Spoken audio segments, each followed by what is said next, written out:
మహాత్మా జ్యోతిరావు పూలే జయంతి సందర్భంగా సదాశివపేట పట్టణంలో నిర్వహించిన కార్యక్రమంలో స్థానిక ఎమ్మెల్యే చింతా ప్రభాకర్ పాల్గొన్నారు. ఈ సందర్భంగా సదాశివపేట పట్టణంలోని మహాత్మా జ్యోతిరావు పూలే విగ్రహానికి పూలమాలలు వేసి ఘనంగా నివాళులర్పించారు. ఈ సందర్భంగా ఎమ్మెల్యే మాట్లాడుతూ మహాత్మా జ్యోతిరావు పూలే సామాజిక న్యాయం, విద్యా ప్రాధాన్యత కోసం చేసిన సేవలు చిరస్మరణీయమని పేర్కొన్నారు. ఆయన ఆశయాలను ప్రతి ఒక్కరూ ఆదర్శంగా తీసుకుని సమానత్వ సమాజ నిర్మాణానికి కృషి చేయాలని పిలుపునిచ్చారు.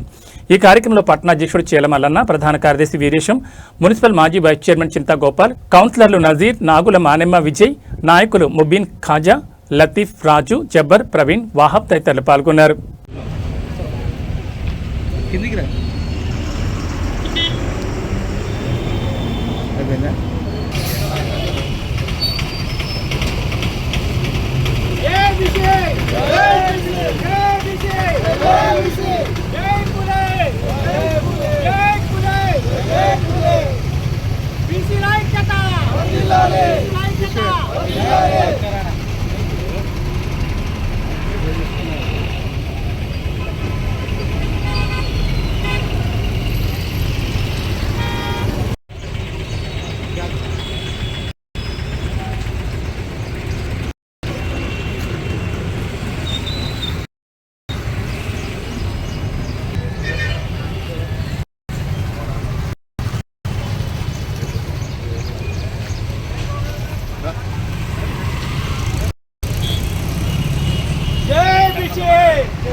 సంవత్సరాల క్రితం మరి అవమానాలకి మరి అంటరానితనానికి గురైన అనే విషయం మరి వారు ఆనాడే గ్రహించి ఎక్కడ ఎవ్వరికి అన్యాయం జరగద్దు, ఎస్సీలు కానీ అస్పృశ్యత అనే రూపుమాపాలనే ఉద్దేశంతో ఈ దేశంలో సమానత్వం రావాలని, విద్యతోటే అది సాధ్యమని, సావిత్రిబాయి పూలేని ఒక టీచర్గా మరి తను మొదట స్కూల్ పెట్టి మొట్టమొదటి ఉపాధ్యాయురాలుగా మరి ఆమెకి మహిళలకు అందరికీ విద్య నేర్పించి మరి మహోన్నతమైన వ్యక్తిత్వాన్ని చాటుకున్నాడు. ఎన్నో అవమానాలకు గురి అయినా తను బాధపడలేదు. చివరి శ్వాస వరకు ఈ దేశంలో ఒక సమానత్వం రావాలి, మరి దాంతో మనం దేశం ముందుకు పోతుందనే పూర్తిగా నమ్మినటువంటి ఒక మహనీయుడు. వారి అడుగుజాడల్లో మనందరం కూడా నడవాలి.